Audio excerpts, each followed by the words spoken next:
the next chapter, Frobscottle and Whiz Poppers. By now, Sophie was beginning to feel not only extremely hungry, but very thirsty as well. Had she been at home, she would have finished her breakfast long ago. "Are you sure there's nothing else to eat around here except those disgusting, smelly snozzcumbers?" she asked. "Not even a fizzlewinkle," answered the big friendly giant. "In that case, may I please have a little water?" she said. "Water?" said the BFG, frowning mightily. "What is water?" "We drink it," Sophie said. "What do you drink?" "Frobsconkle," announced the BFG. "All giants is drinking Frobsconkle." "Is it as nasty as your snozzcumbers?" Sophie asked. "Nasty?" cried the BFG. "Never is it nasty. Frobsconkle is sweet and jumbly." He got up from his chair and went to his second huge cupboard. He opened it and took out a glass bottle that must have been 6 feet tall. The liquid inside was pale green, and the bottle was half full.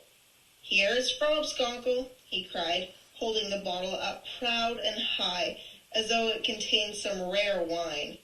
"Delumptious, fizzy Frobsconkle," he shouted.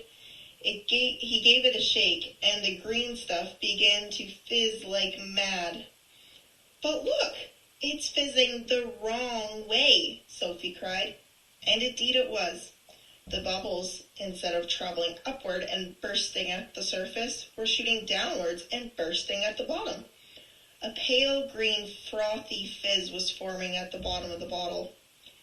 "What on earth is you meanin' the wrong way?" asked the BFG. "In our fizzy drinks," Sophie said, "the bubbles always go up and burst at the top." "Upwards is the wrong way," cried the BFG. "You mustn't ever be having the bubbles go upwards. That the most flush-bunkin' rubbish I ever is hearin'." "Why do you say that?" Sophie asked. "You was asking me why?" cried the BFG, waving the enormous bottle around as though he were conducting an orchestra. "You was acting meaning to tell me you cannot see why it is a scrawdy mistake to have the bubbles flying up instead of down? You said it was flush-bunking. Now you say it's scrawdy? Which is it?" Sophie asked politely. "Both!" cried the BFG. "It is a flush-bunking and a scrawdy mistake to let the bubbles go upwards. If you can't see why, you must be a quacky as a duckhound. By Ringo, your head must be so full of frog-squinkers and buzzle-wangers, I is fritted if I know how you can think at all." "Why shouldn't the bubbles go upward?" Sophie asked. "I will explain," said the BFG. "But tell me first, what name is you calling your Frobsconkle by?" "One is Coke," Sophie said. "Another is Pepsi. There's a lot of them." "And the bubbles is all going up?" "They all go up," Sophie said. "Catasterious!" cried the BFG. "Upgoing bubbles is a catasterious catastrophe." "Will you please tell me why?" Sophie said. "If you will listen carefully, I will try to explain," said the BFG. "But your brain is so full of bug swiffles, I doubt you will ever understand." "I'll do my best," Sophie said patiently. "Very well, then. When you is drinking this cokey drink of yours," said the BFG, "it is going straight down into your tummy. Is that right, or is it left?" "It's right," Sophie said. "And the bubbles is going also into your tummy, right or left?" "Right again," Sophie said. "And the bubbles is fizzing upwards?"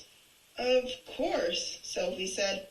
"Which means," said the BFG, "that they will all come swishing up your throat and out of your mouth and make a flumpsome, bletchy burp." "That is often true," Sophie said. "But what's wrong with a little burp now and again? It's sort of fun.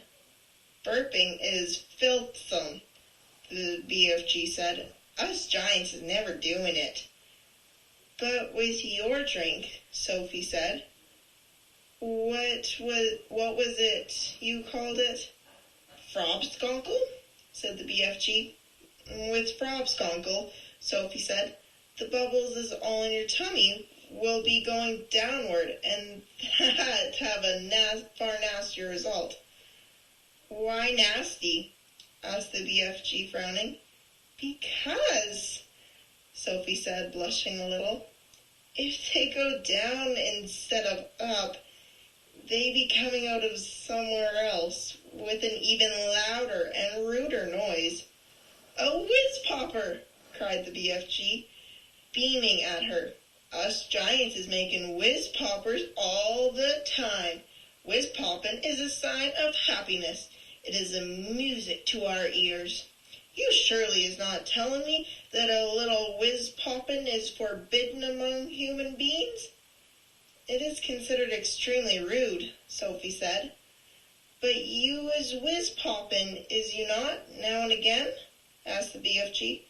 Everyone is whiz-poppin', if that's what you call it, Sophie said. Kings and queens are whiz-poppin', presidents are whiz-poppin', glamorous film stars are whiz-poppin', little babies are whiz-popping. But where I come from, it's not polite to talk about it. Okay, if you want to hear more about whiz-popping, you'll have to come back tomorrow, because that's all I can read for today. Bye.